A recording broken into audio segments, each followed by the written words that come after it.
Hello, how are you guys all doing? It's the man, the myth, the legend, Quad MFT here, and in today's video, I was here to talk about to you guys today, well, I still am here to talk about to you guys today this FP6 Chem Strike. Now, I don't necessarily get all my kills with the FP6 shotgun. I believe I get 19 or 20 because I was using hardline, so that makes the Chem Strike 24 kills with your gun, not 25 of course, but I could have gotten 22 with my FP6 shotgun, or I could have gotten 19. I don't know, somewhere in between there, but later on I pick up an ST2010, so of course the majority of the kills, I believe like 70 or probably like 85% of the kills were with this shotgun, which this shotgun, it's actually really good if you're using the attachments that I'm using. And speaking of the attachments that I'm using, in this gameplay on the FP6 are the grip and the muzzle brake. Now, you'd really be surprised how big of a difference the muzzle brake can be, but I'd say try it out. I mean, of course, using a suppressor on a shotgun is really never ever suggested, but as you can see, like the first minute of this gameplay, I've already got like 10 kills, which is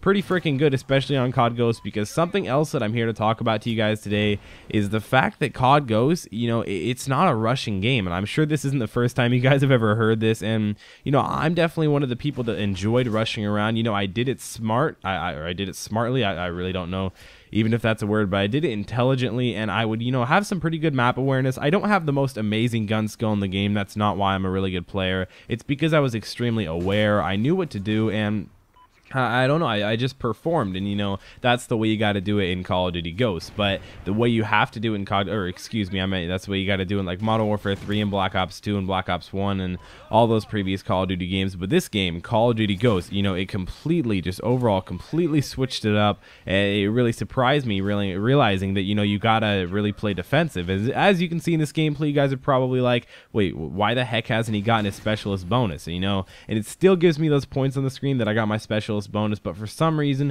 there's always a glitch with shotguns. It's not always it's very inconsistent. I don't know what I really did to be able to get this glitch. It's definitely not a good glitch. It makes it so whenever I actually get on my specialist bonus that I don't actually get the perks, and even the little, you know, the little yellow star symbolizing that you have all your perks that you selected before the game started, you don't get those. And it's really, yeah, I feel like if I would have had that, because I would have unlocked Scavenger and I would have been able to use my FP6 shotgun a little bit more instead of having to pick up this SC2010. Now, don't get me wrong, the SC2010, it's a good gun. It's got kind of a weird camo on. You know, I guess it kind of matches the map, but I feel like we all know that camos, you know, they really don't make a difference. And I hope Infinity Ward and Activision realize that, you know, I don't really think most people, honestly, unless you're some sort of weird tryhard that doesn't play a lot of Call of Duty and thinks this is like a war simulator, is actually trying to, you know, like fit into the environment.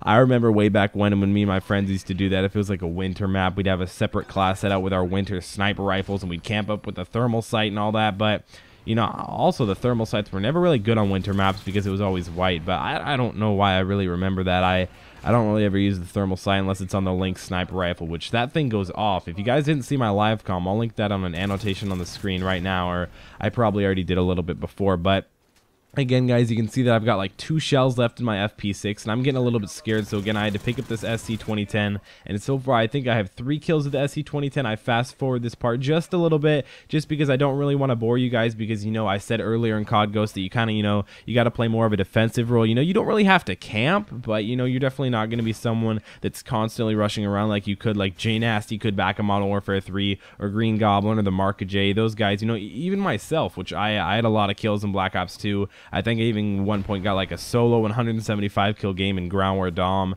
which that's a lot of freaking kills, especially for solo. But right there, I do pick up the Chem Strike, and you know, Chem Strikes, they're very similar to the Mob. In fact, they're just like it. And I actually do go on a 35 gun streak, which I believe is my longest gun streak in Call of Duty Ghosts. I had some odd 87 gun streak in way back when in Modern Warfare 3, but this is still good. This is a pretty good freaking gun streak, at least in my opinion. I enjoyed getting it. You know, I didn't really, you know, try and not play really aggressive, because, you know, once I get that Chem Strike, I really want to go out and I want to play aggressive and I want to rush around, which that's what I really miss about Modern Warfare 3. I really wish, you know, they would have added maybe one or two points of extra health. Well, not 1 or 2 extra points, but it would have taken 1 or 2 more extra bullets, because, you know, when you're going around that corner and you get shot and then you die and you're like, dang, man, I knew I made it around that corner.